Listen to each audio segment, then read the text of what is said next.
Well, I see you dug up the original movie poster. Oh boy, that takes me back.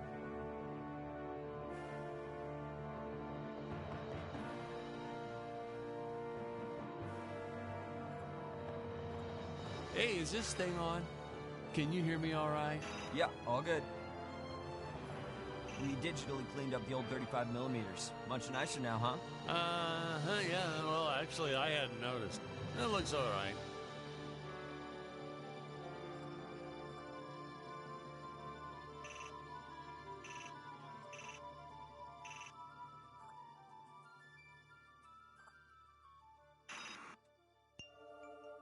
Wait, whose volume does that control?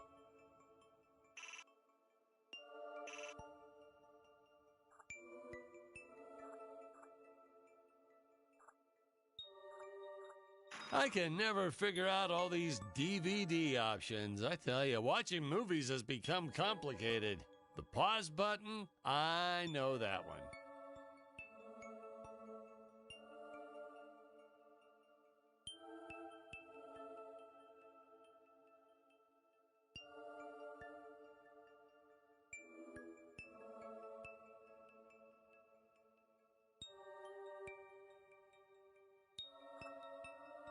Nice audio booth you have here. What is this, leather? Oh, feels like leather.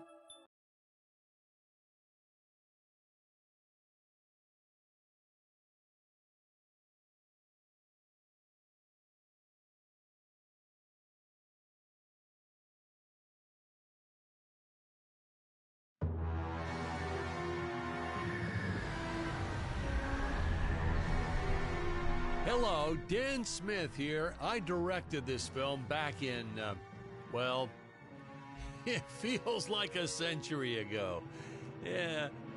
The studio asked me to provide a commentary track for the DVD release.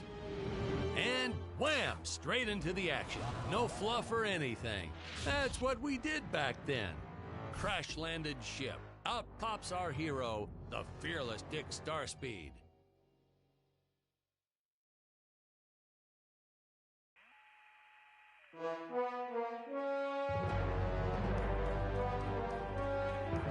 The ship's velocity reactor is damaged. I believe that I am stranded on an alien planet. Played, of course, by actor Jonathan Digby. Went on to some minor roles after this. Such a shame. I thought from day one this guy's got leading man written all over his face.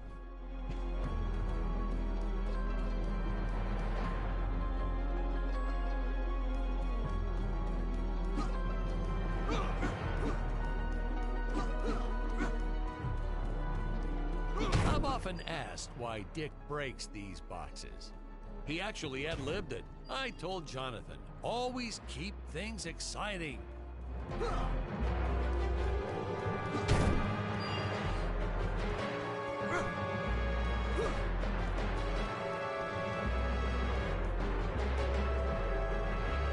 Greetings, citizens of Gravoria.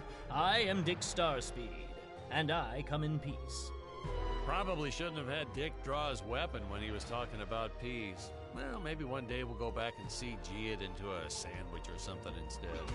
Ha! Just kidding. And this is what people pay to see.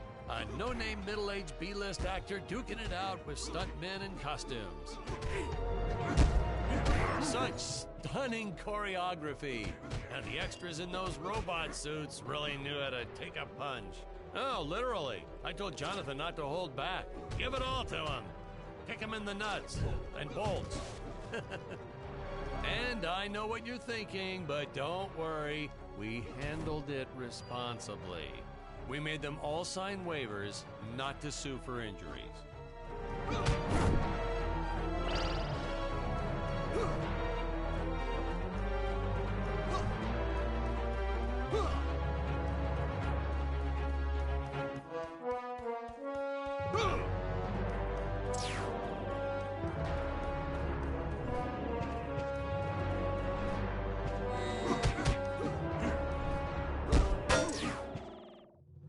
Holy smokes!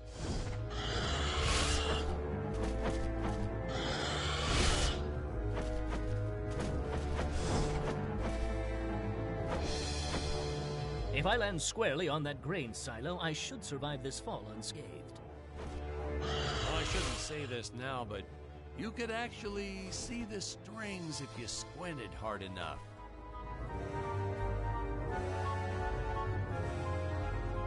A screenwriting trick from back in the old days. You put a grain silo or some haystacks down and it solves all your gravity-related problems.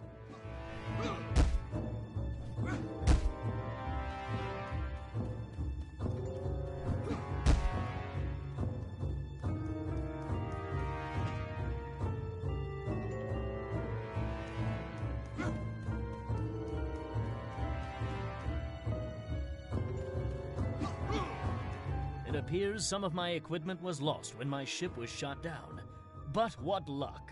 This high-tech scanner reports that my ray gun is nearby.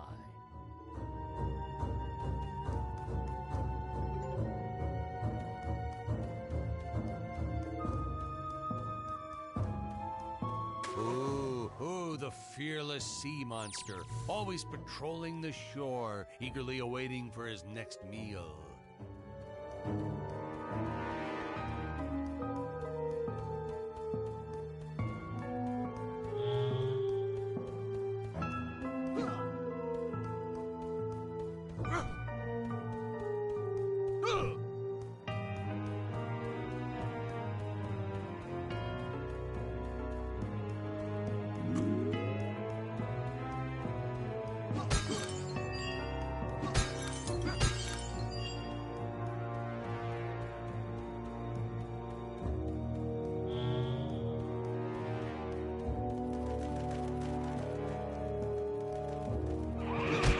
Dinosaurs. You just don't see quality stop motion like this anymore, do you? Someone actually sat there and moved them, frame by frame. Today, it'd be done with computers, but where's the artistry in that?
Now, if the trees here look a little plastic, well, it's because they are.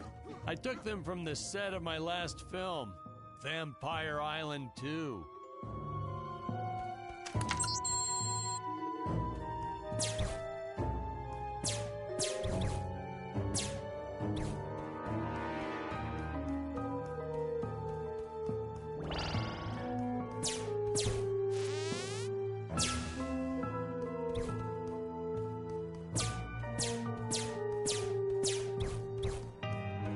Fair share of nasty letters from scientists complaining about our portrayal of the dinosaurs. Was news to me. Apparently these stegosauruses weren't meat eaters. Must have preferred shellfish or something. How do they know? That's what I say.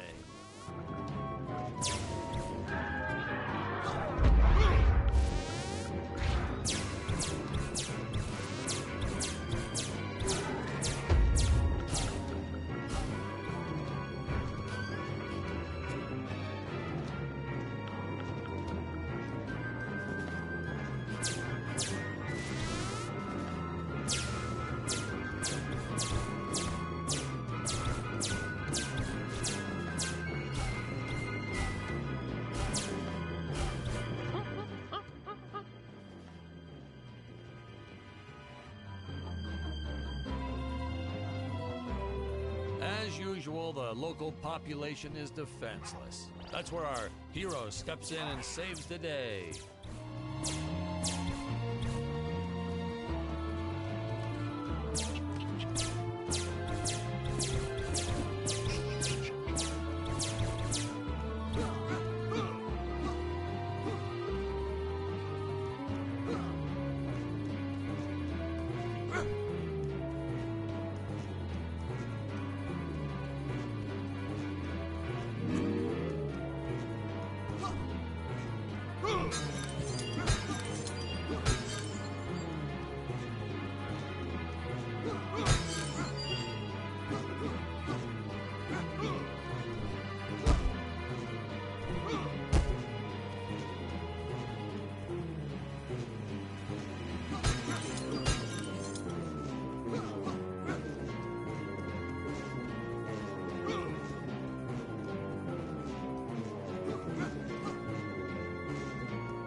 We put Jonathan through a lot shooting this film. He wasn't the best actor, especially when reacting to getting hit. He's what you call a flincher. So I told the stuntman to really just go to town on him. It's the only way to get an honest performance sometimes. Our props master tried to make the weapons soft, but there's only so much you can do. Lucky for us, Dick's entire body was covered in that spacesuit. That thing was a lifesaver when it came to hiding bruises.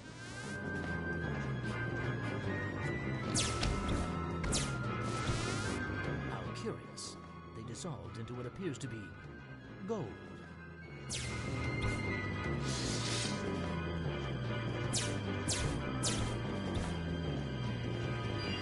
You'll notice the gold disappears when Dick touches it. We had a deleted scene that explained he's actually teleporting it back to his ship. It's funny, no one ever questioned how Dick was able to walk around with an infinite amount of gold on him.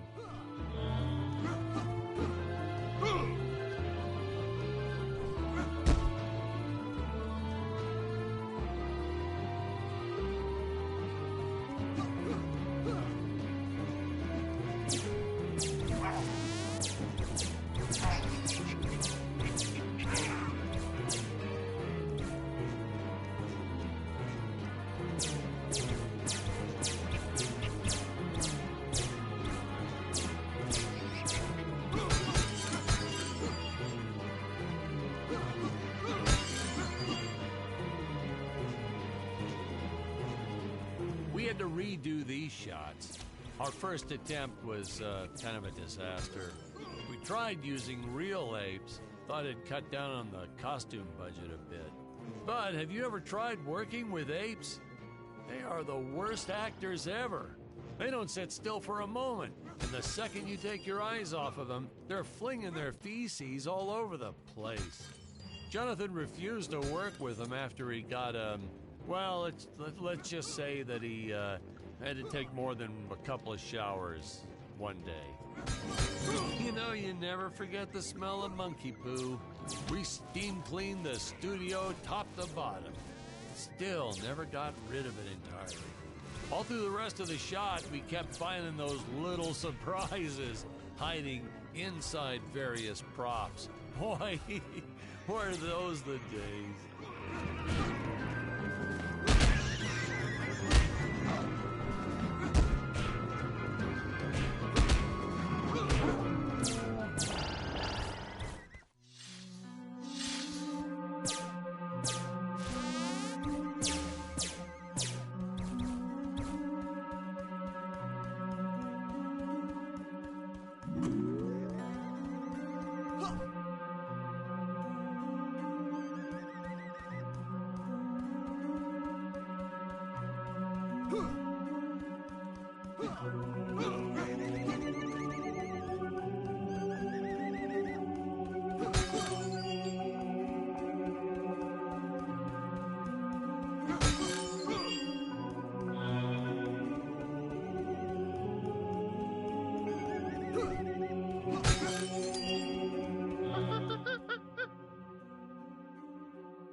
Some really top-notch stop-motion effects, huh? Unfortunately, we skimped on the Dick Starspeed puppet a little. The Earthman is not for you to eat, fiend! Oh, this was groundbreaking. We had the woman rescuing the man for once. We were really ahead of our time with this scene, but well, then again, I've always been rather progressive. The studio execs didn't seem to get why it was such a big deal, though. Sorry, we don't see this as anything unusual. Ha! Of course! It's unusual! A woman would never save the man. It just doesn't happen. Not in the movies, not in real life. I don't know why we didn't get more recognition for this scene. I guess I was just a little too ahead of my time.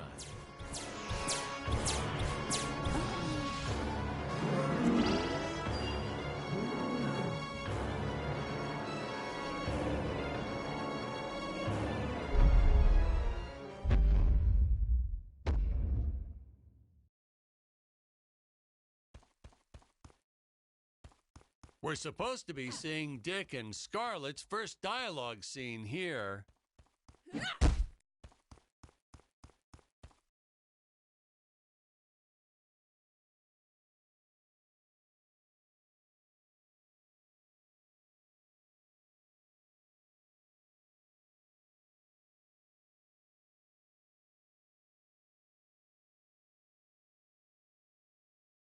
I was trying to push a new style of filmmaking. Have the hero do absolutely nothing from time to time.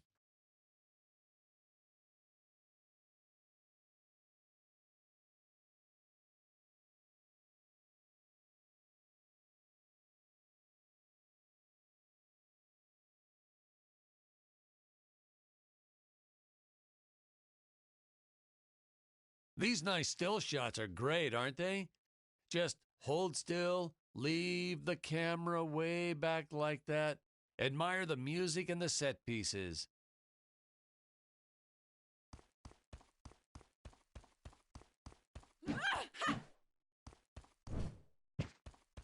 Thank you for saving me, strange woman. What is your name? I am the magnificent Scarlet Nova. Do not question my motives. Just be happy that you are still alive. I must speak with my father at once. I shall teleport to his chambers.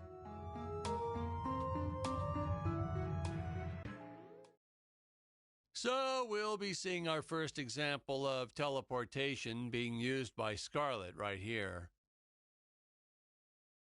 As soon as this current shot ends, which should be happening any second now.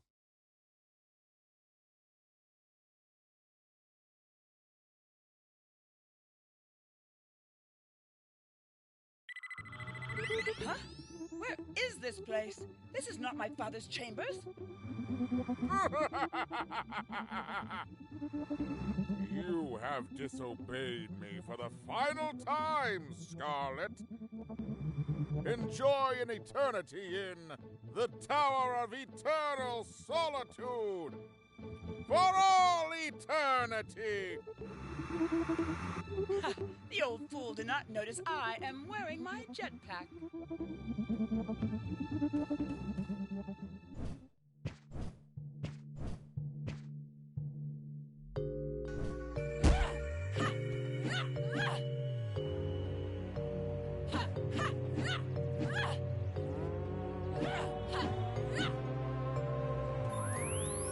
Booster usage.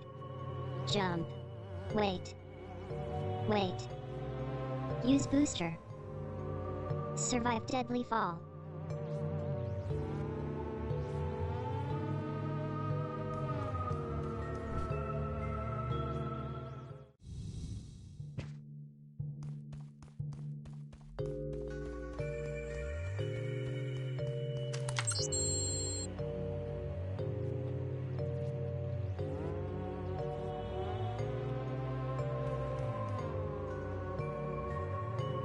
Scarlet didn't quite realize she needed to shoot those energy orbs down below. Keep in mind, Stacy was doing this on a soundstage, okay?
Ah, the energy imps. Such a neat effect. We had to paint each movement frame by frame and footage. We were pulling all-nighters for weeks. Well, when I said we, I meant the artists. I'm pretty much useless if I don't get a solid 10 hours a night. But they were at it forever. They had to redo it all because I accidentally told them red instead of blue the first time. Artists.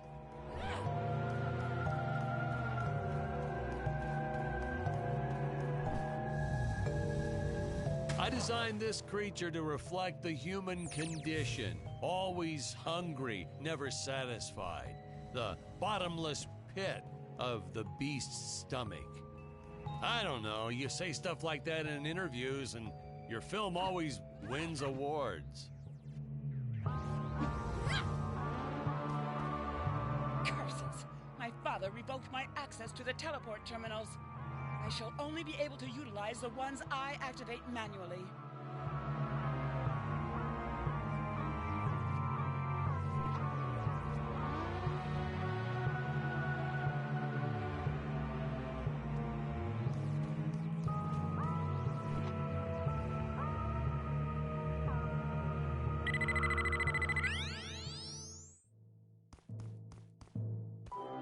Ah, I knew you would return. Puny Earthman, you shall help me overthrow the Emperor. Why would you turn against your own father? How do I know I can trust you? Oh, this scene. This is practically Shakespeare in outer space. Just as the entire planet does. And, huh? Patrick, what's wrong with the video? Sorry, sir. Technical problems. Darn it, we're missing some really good writing here. There. Sorry about that. Well, we just passed right by her big scene. Basically, they agree to work together, but one must stay behind in the sleep chamber at all times. Should I rewind? Never mind. I'll continue from here.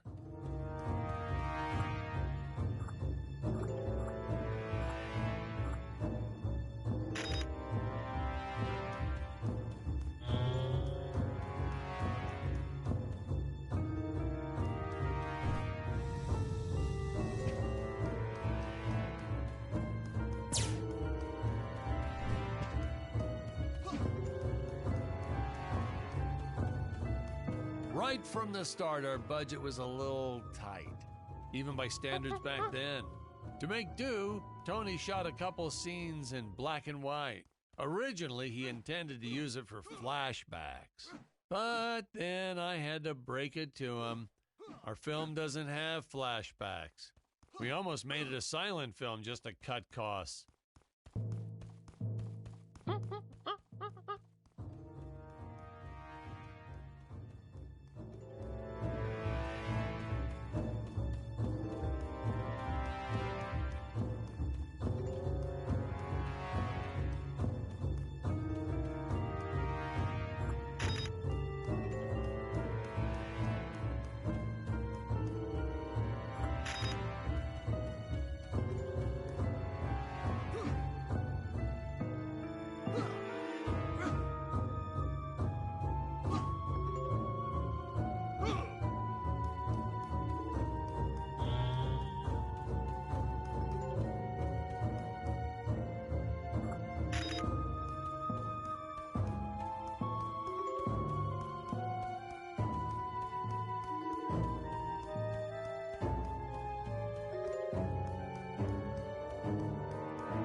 Oh, yeah, another sea monster shot.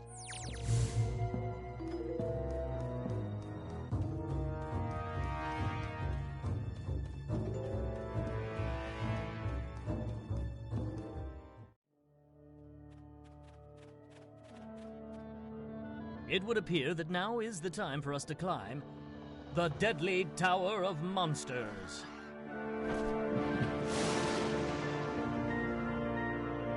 Good screen.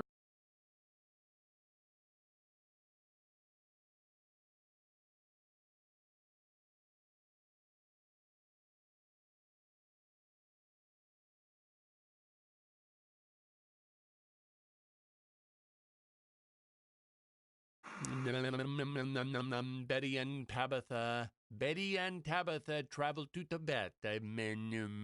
Okay, I'm all warmed up and ready to go when you are, Patrick.